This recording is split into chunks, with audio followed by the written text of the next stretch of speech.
Can you type on a keyboard? Awesome. You can secure things. A music keyboard? Hello and welcome to a very special Down in Front podcast. We're going to go ahead and get started.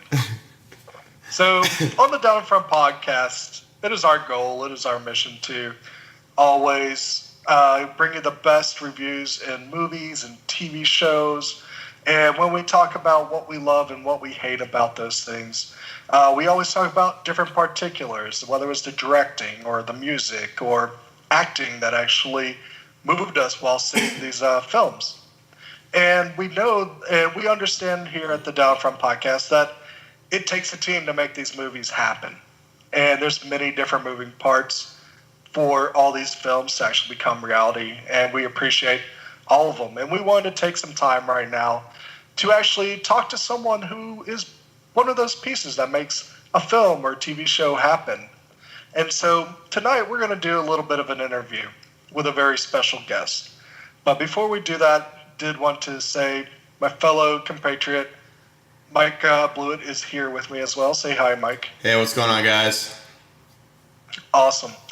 So tonight, joining us, Matt Gray is a British-Canadian acting coach who taught at Lambda in the United Kingdom, Carnegie Mellon, and Yale, whose former students include Richard Armitage from Netflix's Castlevania series, David Oyelowo from Selma, and who has worked on FX's Fargo Season 2, Fox's The Bastard Executioner, Sci-Fi's Dune, and Marvel's Legion TV series. Matt Gray, thank you for joining us this evening. Thank you so much, guys. I'm glad to be here. Yeah, absolutely. So our first question for you tonight will be our question we always ask each other every podcast we have. What are you drinking, and what have you been watching recently? So I am drinking red wine, and I tend to go for Pinot Noir in solidarity with Northern California. My wife and I actually got married about 5 miles west of where the fires have been hitting this week. So wow. I'm drinking all the California Pinot that I can in solidarity. And what have I been watching recently? I saw Blade Runner 2049 in 2D IMAX and freaking loved it. I freaking loved it. Mainly because, and if I get too pretentious and pedantic, I'm sorry, it's just who I am. But what I got from it, the thing I thought was so awesome about it, is they take this, they become very interested in this particular movie with holograms and how holograms are part of the landscape. And why I like that is because, call me crazy, I think that's the central metaphor for the entire process. So like imagine 30 years later, you want to do a sequel to one of the most influential science fiction movies in the world, right? And oh, by the way, your central lead, Harrison Ford, is still alive. He just looks like an angry old man now who gets his legs broken on Star Wars films, right? Ridley Scott, who can't be copied as a director. So what do you have? So in that scene in Blade Runner where you have a hologram and a real person superimposing opposite each other, that's the whole act. That's the whole act of making a sequel to Blade Runner. So like you literally have real Ridley Scott from the original superimposed with Denis Villeneuve, a brilliant director with his own thoughts, but he's never ever able to be fully realized because he's always going to be a hologram in relationship to the original movie. You've got Ryan Gosling, but he's never going to be the real thing in relationship to the real Harrison Ford. So Denis Villeneuve's a smart guy, makes smart movies. I think that kind of intention to looking at the holograms was Denis Villeneuve's way of going, doing a sequel to one of the most influential movies is ridiculous anyway, but it is even more ridiculous in this particular world, and that central kind of motif of hologram and how it's going to impact upon us, I think is very personal. I can't imagine what it would be like to be that director on that movie, with Ridley Scott looking over your shoulder the whole time. But I think the movie is so courageous. It's so bold. I don't think it pulls any kind of punches. I will fight anyone who says it's too long, because I could have stayed in that movie theater for another hour. I thought it was really special. It's funny you mention that, because two things. Harrison Ford approved of the script, which, knowing Harrison Ford's involvement with the previous Blade Runner, the fact that he at all wanted to talk about Blade Runner 2 was something special. And the second thing is that I don't know what is real anymore. Spoiler alert for our podcast coming up, because we're going to talk about Blade Runner in the near future. The amount of CGI that we've seen between like the Marvel movies and who was the other big one that like de-aged someone perfectly? And Star Wars having Tarkin. Rogue One. Rogue One. Where it looked a little bit unnatural, but it's getting to the point where it looks spot on. Like, it definitely still, you can kind of tell, but even when they were doing like half these characters, especially that hologram scene, like there's no other way to do that but CGI, and that looked unbelievable. Yeah, exactly. And I would just add on to that, like, a lot of people take for granted, like, what it takes to act like a robot, I would say. That it is probably one of the toughest things to do. And I found those scenes with the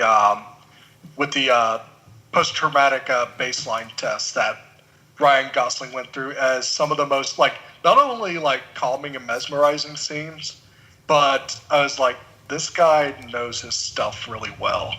And because it is easy to mess up that type of flat inflection he has to go with. No, exactly. And I think Gosling catches a lot of flack, and he doesn't deserve it. I mean, he's fantastic in this, and exactly the right choice. In the same way, like, I haven't been moved by a sci-fi movie like this since Arrival. Oh, look who directed that. Yeah. And before that, Under the Skin with Scarlett Johansson. And I think Scarlett Johansson's casting in that movie is very similar to casting Ryan Gosling in this. Like, it's a very... they consciously are playing on the image that Ryan Gosling has already in our popular culture to cast him as the kind of person who he is. I don't want to spoil nothing, but the kind of person that he is in 2049, and we bring our own baggage to being able to view him that way. Interesting. Yeah, absolutely. You're quite right. So what we're going to do tonight is we're going to ask you a few questions just to get to know more about what does an acting coach do, but who is Matt Gray as well. We'll know a little bit more about you. So I'd like to see if you would start off. I think Mike has a question about your education, about how did you get into this role as an acting coach? Yeah, I had a couple things on that. First of all, like, are you formally educated? If not, what resources are available to break into like this sort of coaching or this industry? And kind of like, where would you start with that? Like, did you start I know you didn't start as an acting coach, did you start getting coffee for the acting coach and then eventually, go, hey, you should smile during the scene. And then they're like, we like that. So, because I know I'm going to try and draw parallels to this. I've worked a little bit in the music industry, both as like, an intern and then an assistant and then as like a lead engineer. And you oftentimes have to just be the right person in the right job that says the right thing, regardless of your education. So can you give us a little background? Sure. I mean, I started wanting to be an actor, really. So my first education experience was I took what's called a bachelor. I mean, for actors, there's sort of one major route. in a university setting, and that's a Bachelor of Fine Arts, which sounds much more pretentious than it really is, in acting. And there's a number of schools that have what are called usually accredited programs. Sometimes they call them conservatory programs. And all that means is that they've managed to have some sort of negotiation with the provost of the university to stop their students from taking too many electives. And that may sound like cruel and unusual, but it's basically anytime you're training to be an actor or a director or anything like that, you're normally doing a lot of theater, and what theater does is take your time. So I did a Bachelor of Fine Arts program. We did a year of university, sort of general studies, looking at things. Auditioned for the Fine Arts program. They choose 14 actors at the school I went to out of probably about 1,500 people who audition. And then those 14 go through a 3-year intensive program. So training voice, training movement, training acting, training combat, and all sorts of other sort of bits and pieces. You do lots of plays during that. I loved it, but something really weird happened in the second year of my 3 years of that program. I realized I didn't want to be an actor anymore, and I didn't know what that meant, but I realized that directing was probably what I wanted to try. I was already doing sound design. It was how I paid my way through my undergrad, was by being a studio tech for a number of recording studios in Vancouver, which is where I went to undergrad. So I was just really lucky. I was in Vancouver in the 90s when grunge was exploding and Bob Rock was the producer in demand, and he was in Vancouver. So it meant that every band worth their salt in North America, and sometimes Europe too, was flocking to Vancouver to try and be a part of that scene and get recorded and either have Bob Rock touch it or some of Bob Rock's engineers touch it. And I was a low peon, but I would basically go to college, do my acting classes, do a show most nights, then finish around 11, go to Red Robin and have a burger, and then go to the recording studio and work in the recording studio until 6 in the morning, sleep on the floor of the recording studio, and take my philosophy class at 9:30 in the morning. That was sort of my undergrad experience.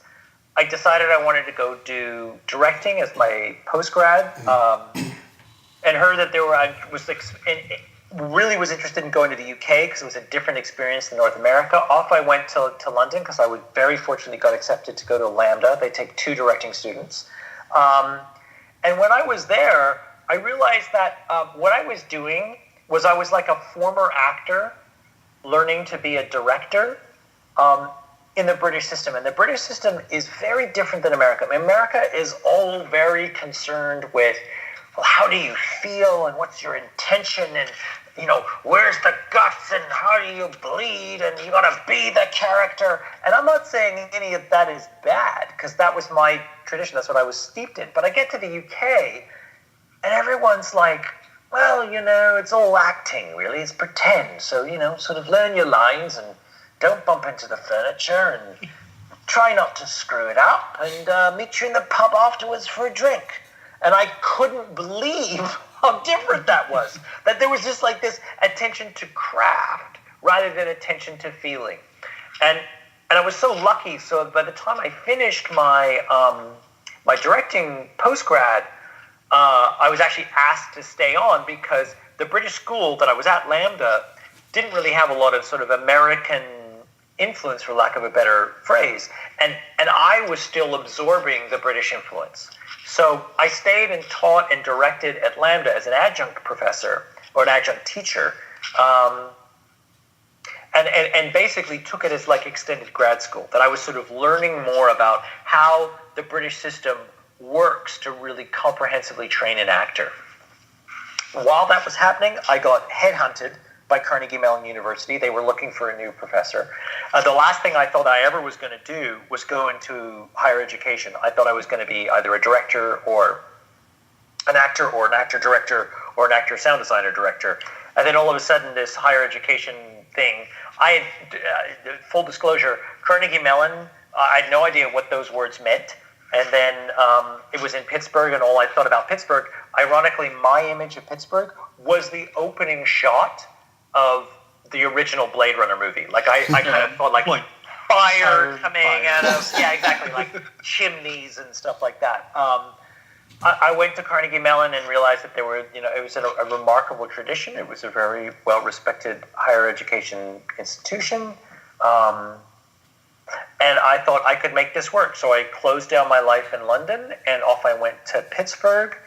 And when I was there, that I think is where the acting coach started, because when I got to Pittsburgh, I was part director and part actor. Carnegie Mellon, being so well respected, it's always in the top 5 or top 10 actor training institutions in the country. So the students that get to audition for them are exceptional, really good, and I was getting to work with them.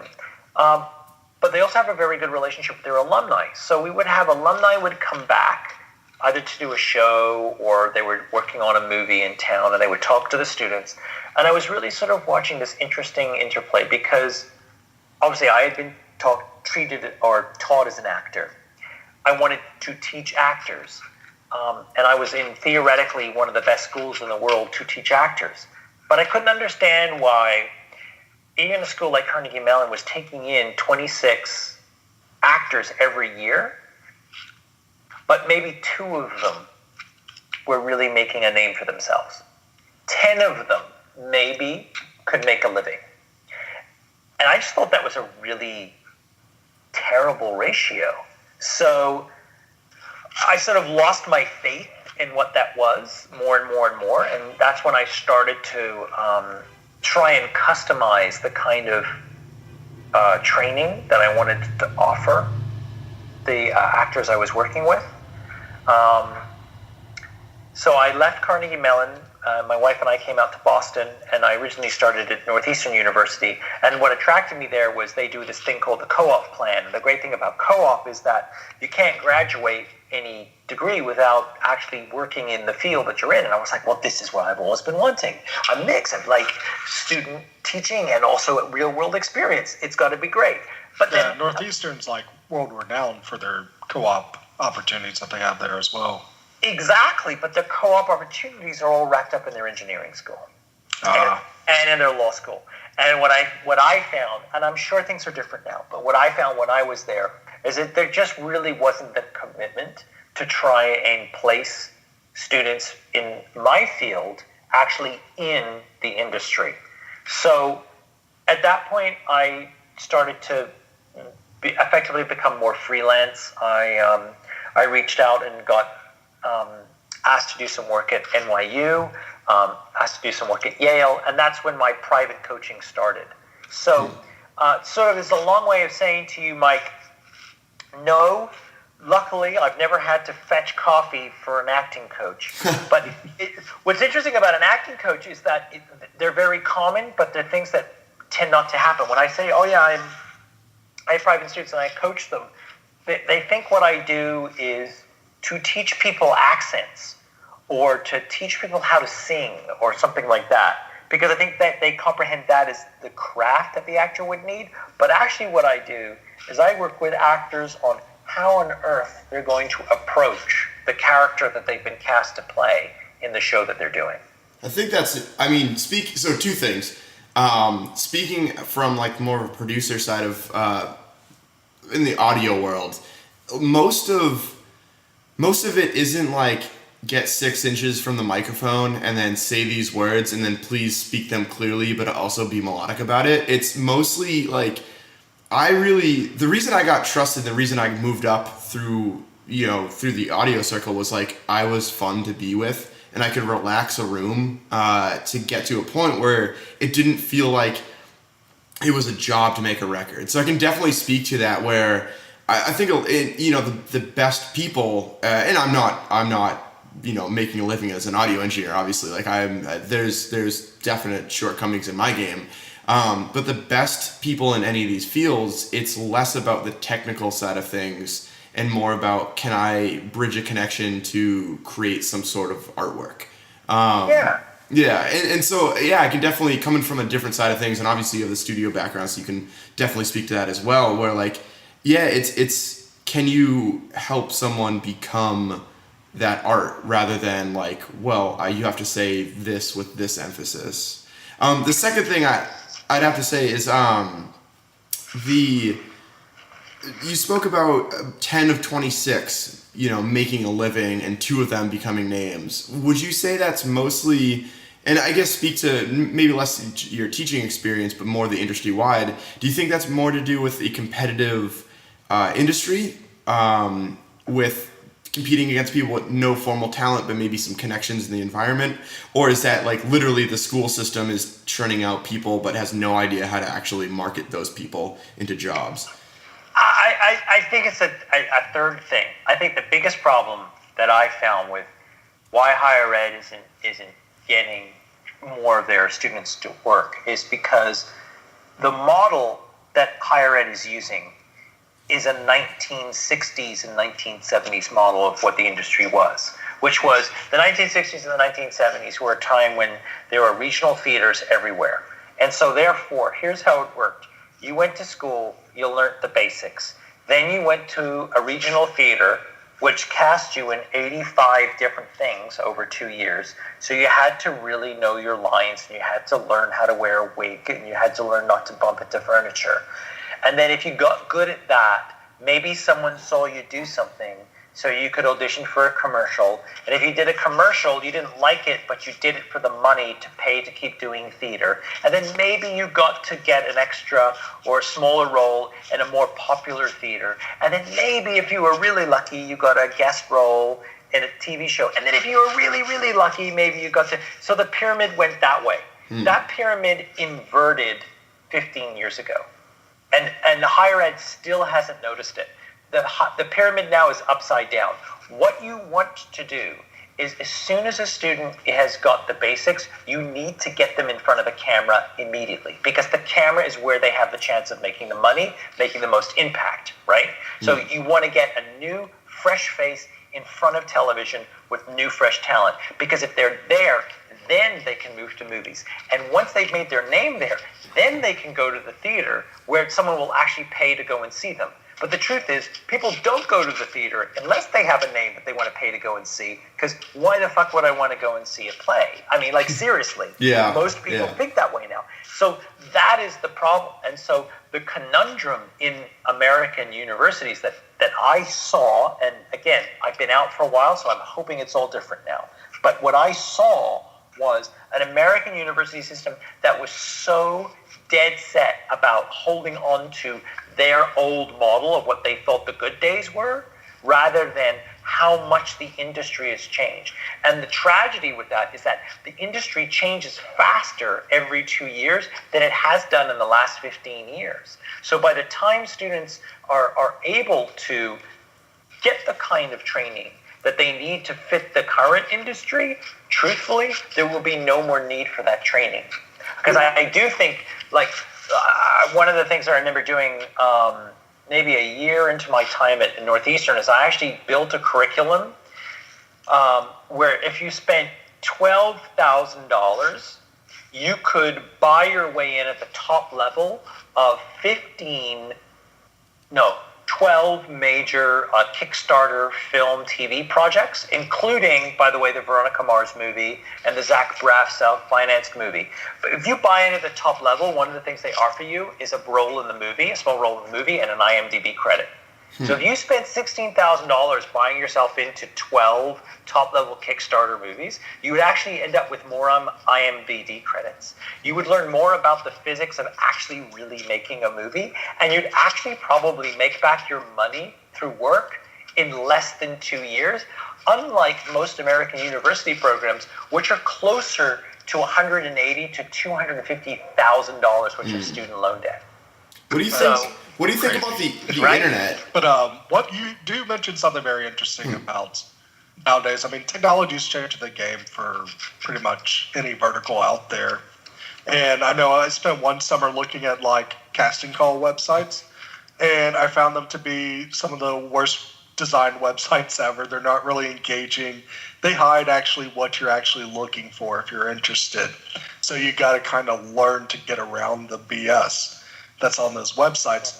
Whereas you see on the other side, some kid in high school is getting a webcam and hosting a show on YouTube, 5 years later, they're going into a movie because they've gone ahead and put in the grunt work and shown they have the skills and talents right then and there, and have the millions of views to show it. That's what I was gonna say. That was perfectly encapsulated my question. Where like these kids with YouTube that have basically a $200 camera, $500 GoPro, you know, if you really splurge, and then they show off their skills, at least the good ones, of being an editor, a director, a producer, a writer. It's like literally like all-in-one training, and also it's immediate. That if your channel starts to do well, it's like, you know, it's artistic capitalism where people flock to what is talent, and then from there, like, when you're in school, do you ever tell people like, hey, just get in front of a camera, vlog?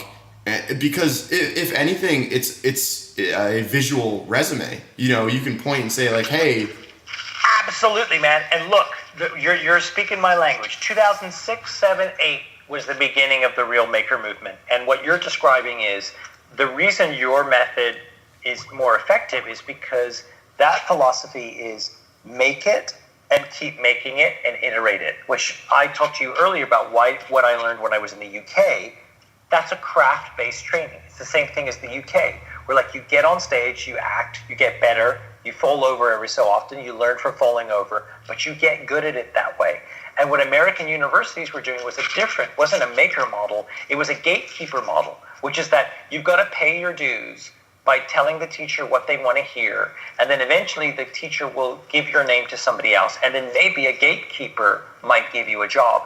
But the industry had given up on that crap literally tens of years earlier than it. The ones who were changing the industry were the ones who were making things. So what I used to say is, if you want to get better, A, get in front of a camera, B, do it as often as you can, and C, make things that you are passionate about. Because no gatekeeper, you can't wait for the gatekeeper to ask you or cast you in something, because it's never going to happen. You spend your whole life waiting for that to happen. Yeah, that's definitely well put. What I will say in addition to this is this is an interesting, so then how do you become an acting coach? Because for me, how it happened was, it was a mixture of me really, when I was in higher ed, I mean, unapologetically raging against the system that I was theoretically a part of, which is, as I found out the hard way, is a terrible strategy for longevity in higher education, right? So I was there going, but this isn't working, but this isn't working, but this isn't working, right? But when you say that, what's interesting is there are enough people in the industry who are kind of thirsty to hear that coming out of higher education. So I remember having an amazing half-hour one-on-one with Patrick Wilson, who came, because he's an alum of Carnegie Mellon, and he came to do a guest workshop. And he had heard me make a couple of comments in one of my acting classes, and he pulled me over by the elevators. And half an hour later, he was still shaking. And what he was basically saying is, how do I tell these kids how much has changed? Because I've seen it. I've been on set. And this is a guy who, has made Watchmen. This is a guy who made The Conjuring. This is a really good actor. But and respects what he learned when he was at Carnegie Mellon, but just sees completely the wrong form of training.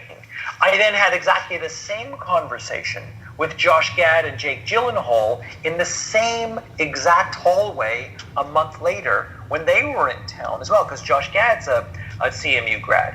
So these things were starting to happen. And then I found myself at NYU helping out doing some teaching there. And the amazing thing about the school like NYU is, unlike a place like Carnegie Mellon, 2 floors underneath where I was teaching, Spike Lee had an office and had a line of students waiting to talk to him, and he met every single one of them.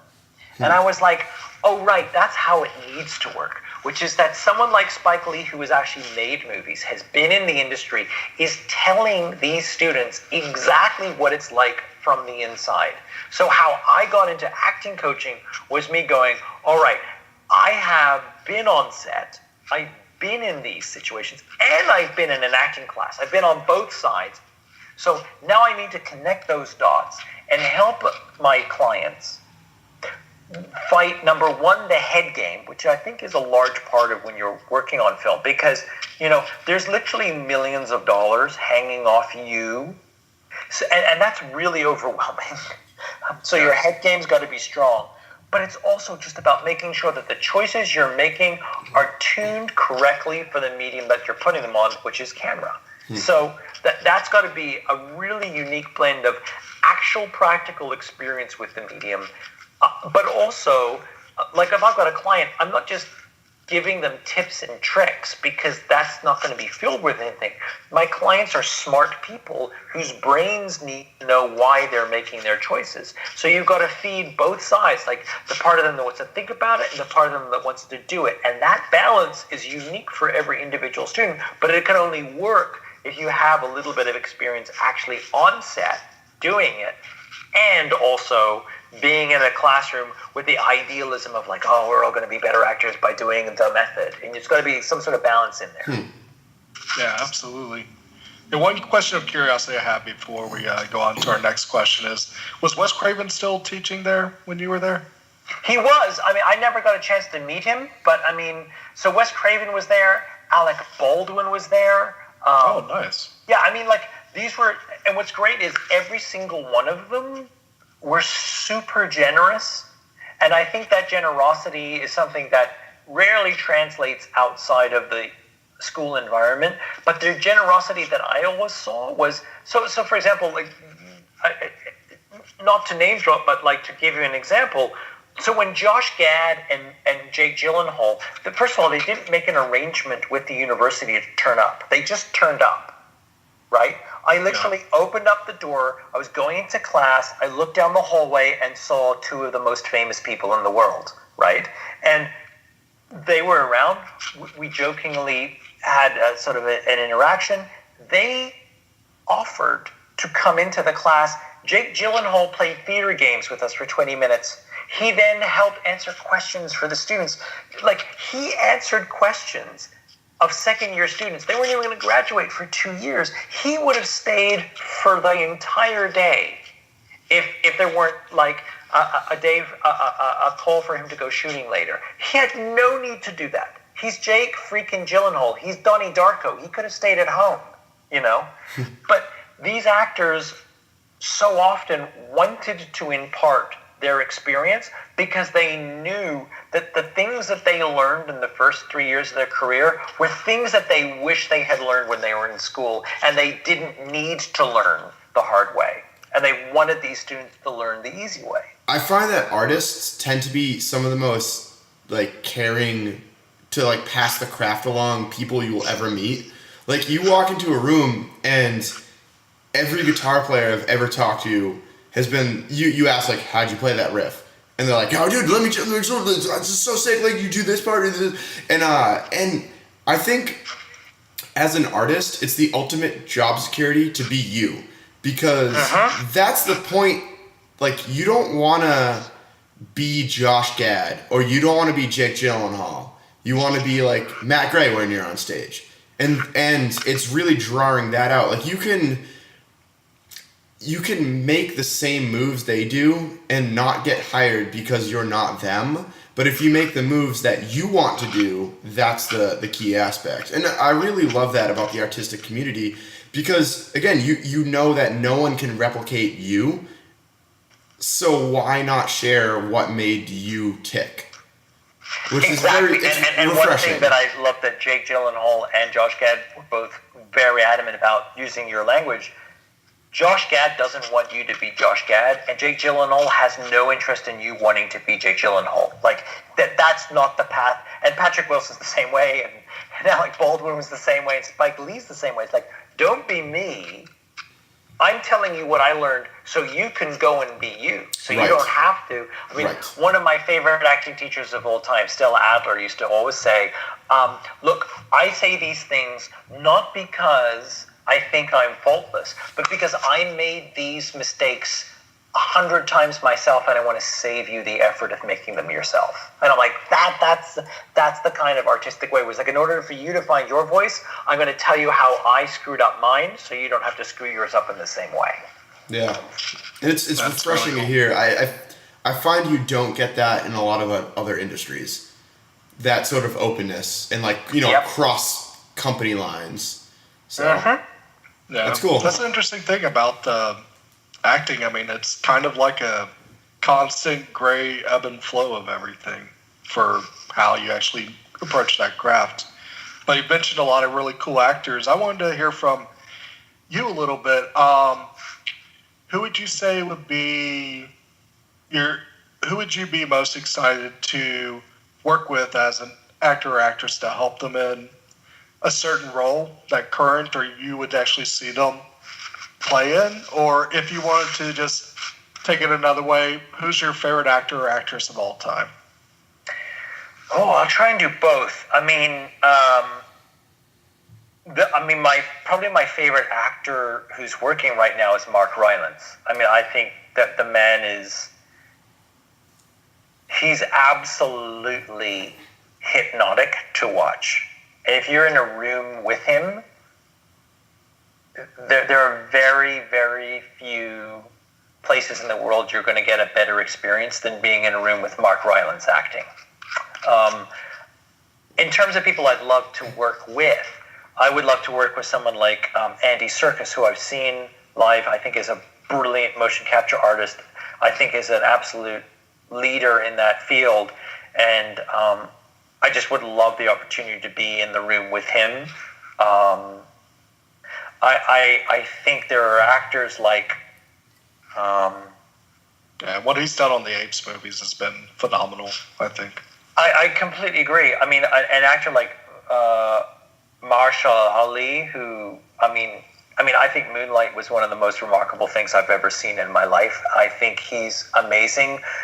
He's remarkable in Luke Cage as well. I just think there is something about that guy as an actor which is so freaking interesting. He's captivating. He really is. Every time, I haven't seen Moonlight yet, but I watched all of Luke Cage that one weekend, and every single second he was on screen, you just felt he was bigger than life. Yeah, when they introduced him as Remy in House of Cards, I was like, I want to see more of this guy's story rather than the Underwoods. I love him, but then Michael McKean's work in Better Call Saul just gets crazier and crazier in terms of its beauty more and more every year. Rachel McAdams can absolutely do anything, and I would probably run to go and see it. I mean, I think Octavia Spencer is just one of those actresses who I think can do so much more than she's ever asked to do. I mean, Octavia Spencer to me is right now where Morgan Freeman was in about 1987, where everyone knows she's amazing, but no one's given her the role yet to completely bust out and be spectacular. And then I'll also go and say Giancarlo Esposito. So here's an actor who I remember seeing a movie, a tiny independent film he made where he played this drug dealer. He actually got nominated for an Oscar for it. And Samuel L. Jackson, of all people, played the father. I mean, it was a crazy experience. However, I watched Giancarlo Esposito make that movie, and then, of course, he's been Gus Fring on Breaking Bad since then. There's a man who just exudes nothing that you can pin down, and I think that's exciting in an actor. When you're watching someone and you're like, what the hell are they going to do next? I have no idea. And I don't mean in the Nicolas Cage scary way, which is or the Nicolas Cage funny scary way. I mean it in a way where you're like, this person's really wrestling with something interesting that they're doing. Yeah. One actor that does that really for me is Andre Braugher. Yeah. I grew up loving him on Homicide: Life on the Street. And now seeing him on, what's it called? Rescue 911 or Brooklyn 911? Brooklyn 911. Yeah, I mean, it's just such a total different take on the character, but he still has the same passion and effort to that character as well. Quick question from an outsider coming in.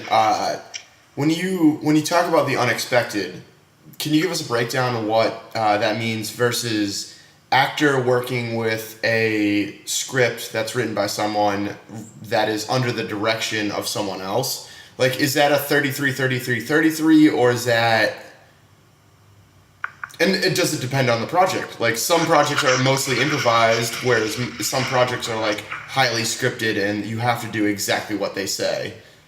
So, I mean, I always defer to the great film critic from Chicago, Michael Phillips' quote, which says, when thinking about anything committed to film, the last person, a lot of things have got to go wrong before you can blame the actor.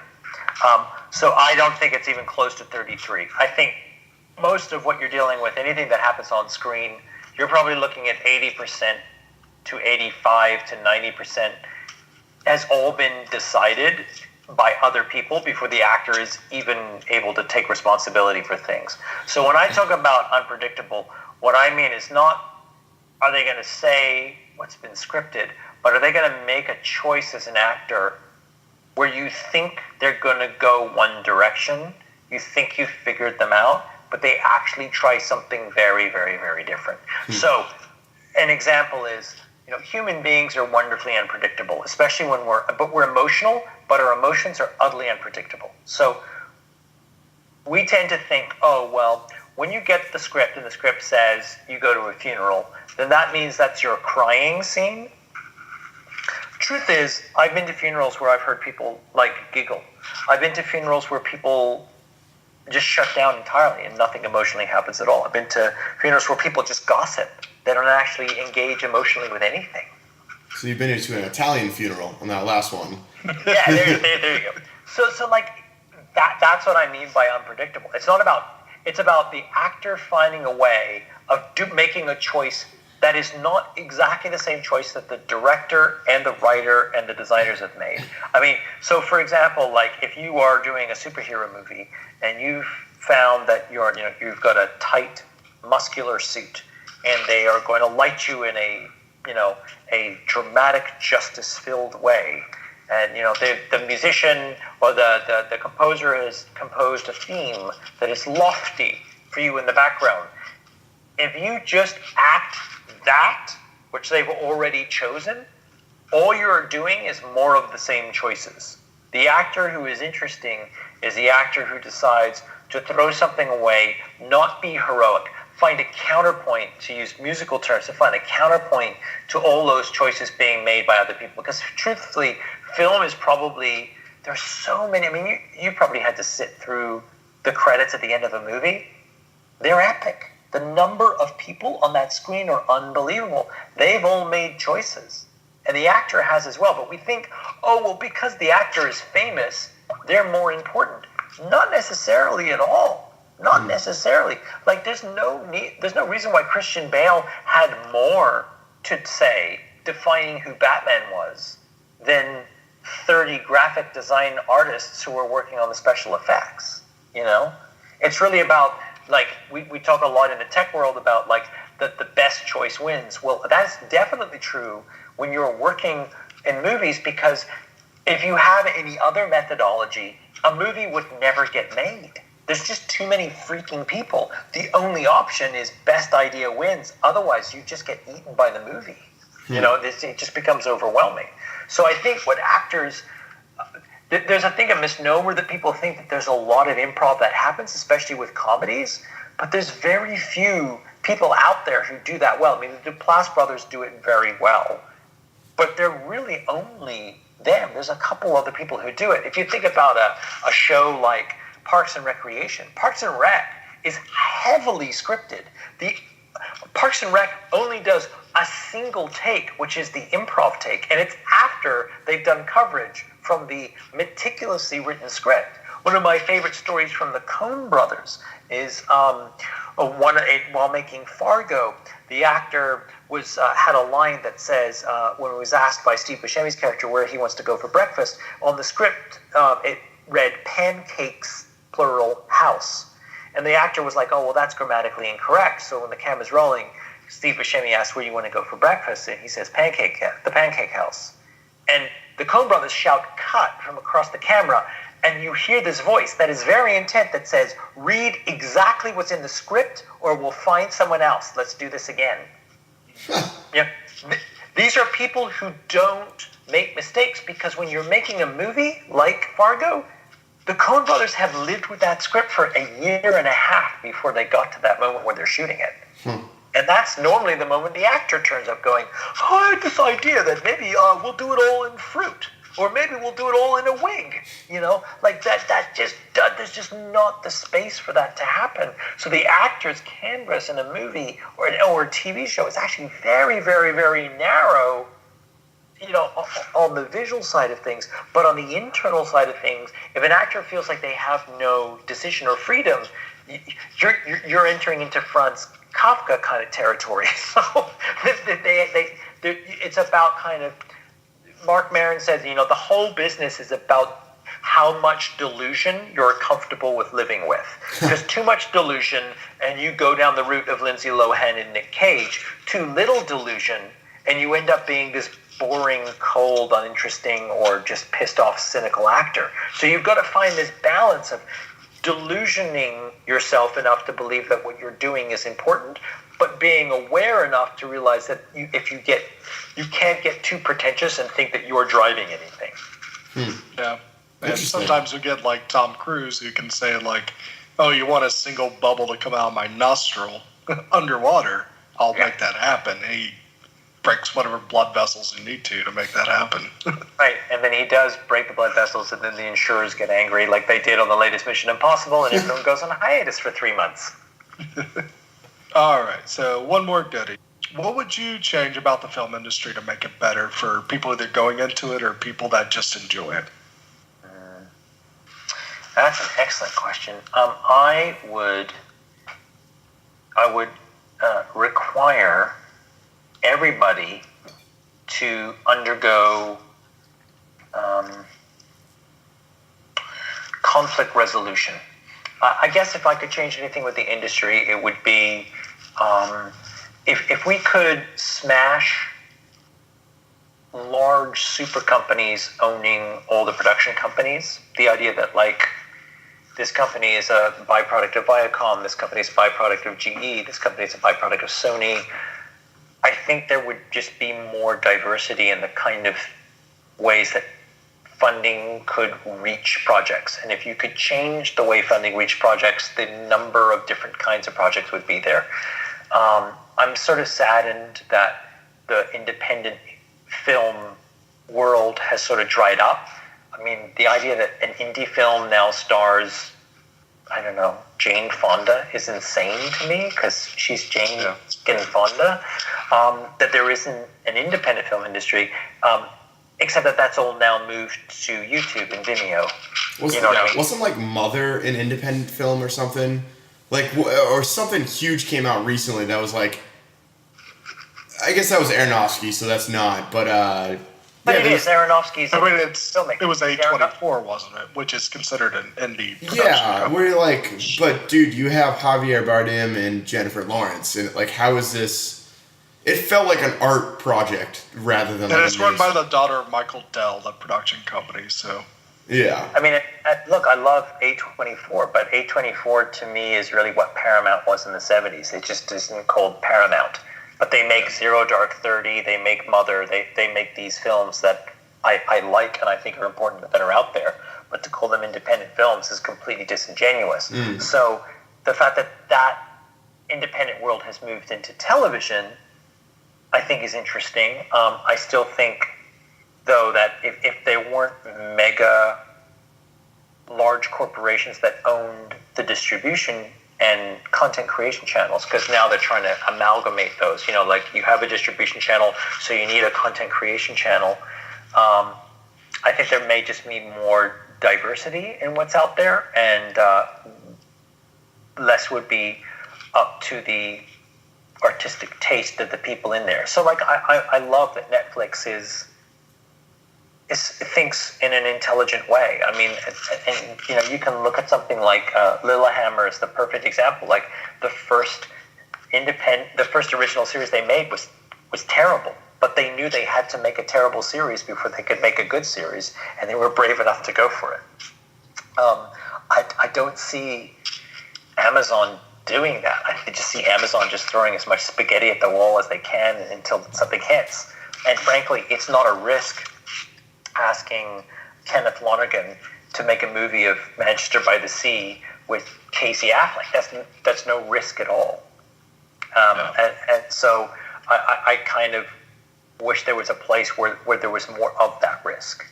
We talk about that in sports a lot. Like, I don't know, I mostly talk about music on this podcast, but I'm a huge sports fan. And, being a New England fan, of having Bill Belichick run the ship for the Patriots for the last 17 years, there's a lot of consistency. But he had a terrible first year. And I think that you see this a lot permeate through multiple different cultures, where if an owner doesn't get immediate results from a first-year head coach or a first-year GM or a first-year quarterback, they're done. And a lot of the times it takes a year, 2 years, 3 years before they gel. And that was like one of the benefits of the owner that we have in New England, where he held on to this guy who was like this crass first-year coach, and then let him do his thing. And obviously he's become Bill Belichick. But it's the same thing where like you have to admit that you're going to do terrible at some point in your life. And I think that makes a better person, whether it's sports team, business decisions, or art. You have to fail at some point, learn where your failures are, and then move on and go from there. And if we develop a culture where if you fail once, you're immediately done, then you're not going to really grow as a culture. Whether it's something unimportant like sports or whether it's something like government, some of those things have bigger things. Yeah, I agree. And I think so much of what happened in film in the 80s were those spectacular failures that I still hold very dear to my heart. I mean, Blade Runner, the original, is one of them. Sorcerer is another one. One from the Heart by Francis Ford Coppola, which ended a studio and almost ended Francis Ford Coppola as a filmmaker. Still has one of the best soundtracks of any movie ever made. And yet, sort of one by one, the 80s films that I hold very dear that were not Star Wars or E.T. or things like that. There were some very beautiful films made in the 80s. They just slowly cut out any studio's appetite for failure. And so by the time you got to the 90s, all of those really interesting films had been sidetracked in terms of, cloning. If someone made a film that was a successful karate film, we cloned it and made 40 other karate films until karate films weren't popular anymore, and we moved to ninja films. You know what I mean? And and I think that what that did is it brought a kind of an overarching larger business model over content creation and distribution that I think we're kind of in a headlock in right now. So that's what I would change. It's too bad. I think so.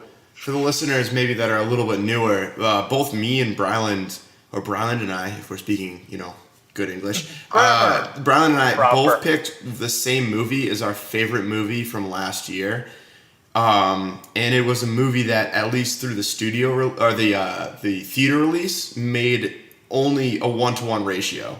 And it was Kubo and the Two Strings. And that was like one of the most brilliant films I think I've seen in the last couple of years. I still love that film. I go back and watch it every couple of weeks, just I need at least a little clip of it just to get me back into that. And that's something that luckily those guys had enough money to make a couple films, but who the hell knows how long that Leica Studios is going to last, unless they get some sort of big financial backing, because they just don't make crazy money like a Marvel film or a Star Wars film makes. As much as I absolutely fanboy over both of those franchises, I guess... And they make stories worth telling that we need to make sure that happens. Well, not even... It's also stories worth telling. To be fair, like, Kubo is nothing too crazy storytelling-wise, but it is remarkable It's how to look the at. story's told. It's a beautiful Exactly, film. exactly. So, but yeah, that's very interesting. Where like, it's too bad that we've gotten so money obsessed that you can't let anything permeate as like a cult classic. Like, do you think that is? I guess this is an add-on to that. Do you think you will see any cult classics in 10 years? I've seen a good amount of these movies, and do you think that there's any movie that comes out now, because they seem like they're all clones, that in 10 years you're gonna watch back and be like, dude, I'm gonna watch this every Halloween because you know what? Jason X is hilarious. It was so terribly I made. think there will be, and I think it's going to feel a lot like the way that punk tapes or cassette tapes were circulated in the 80s.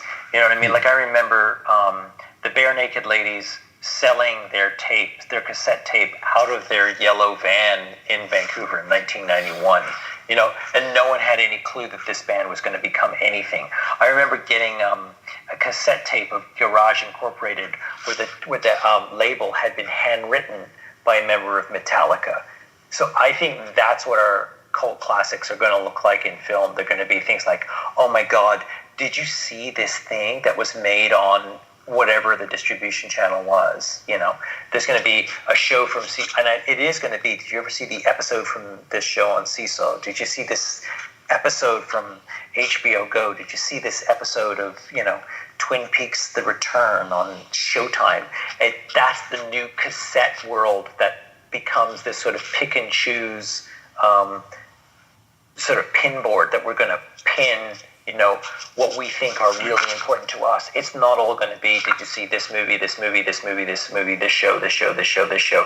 They're all going to come from a multiplicity of different, really weird places and hard to find because they're all going to be shown on different disparate distribution channels. Yeah, I even find myself like saving videos I find on subreddits because I don't know if I'll ever find it again. I'd like to watch it multiple times, which I think is just talking about exactly what you're mentioning, is that it's going to be multiple distribution channels hitting us all at once, and it's up to us to curate it as fans of the art form as well. But Matt, thank you for joining us tonight. Yeah, One absolutely. last quick question I have for you is, what is your favorite Arizona iced tea flavor? I've never had an Arizona iced tea in my life. Cut this. We're not distributing this. This is not making the podcast. Come on now. Dude, I'm buying you in Arizona. They are literally $1 tomorrow. They are literally just $1. All right. But Matt, thank you for joining us. Where can our fans find more of your work? Besides you can FX. look at it at Matty Gray, MattyGray.com. I'm also /Matty Gray on Twitter, so you can find me there. Cool. All right, cool. Any shows that you'd like to plug or anything like that? Everyone should watch Twin Peaks The Return. Everyone should watch Legion Season 1. Everyone should watch Fargo Season 1, 2, and 3, because they're all exceptional and very different. And everyone should go see Blade Runner 2049. Awesome. Thank you. And Mike, where can we find you? Yeah, you can find me at My Noose Music or My Noose Band. I think we switch them up depending on what social media they are. We're playing a show end of this month, so if you're in the Boston area and you're looking for a mediocre time, please check us out. All right, awesome. And I am the Mouth of South Bryland. You can find me on Twitter at Bryland, Brilund. And I am also the host of the Gamescast, which you can find at twitch.tv/DownInFront Podcast. We have been the Down in Front Podcast. You can find us on Twitter at _DIFP. We have an email, downinfrontpodcast@gmail.com. Definitely send us any feedback or questions you have about any of the work that we do. Also, we have a Patreon. So if you want to donate and help support what we're doing, help us build content out, we appreciate it. Even $1 goes a long way. Patreon.com/DownInFrontPodcast. With that, thank you for joining us tonight, Matt. Best of luck with you in your work. Thank you for giving us a little insight in what you do and how you can help build out these stories going forward. With that, we're out. Have a great night. Bye. Ba-da-na-na-na-na-na-na-na.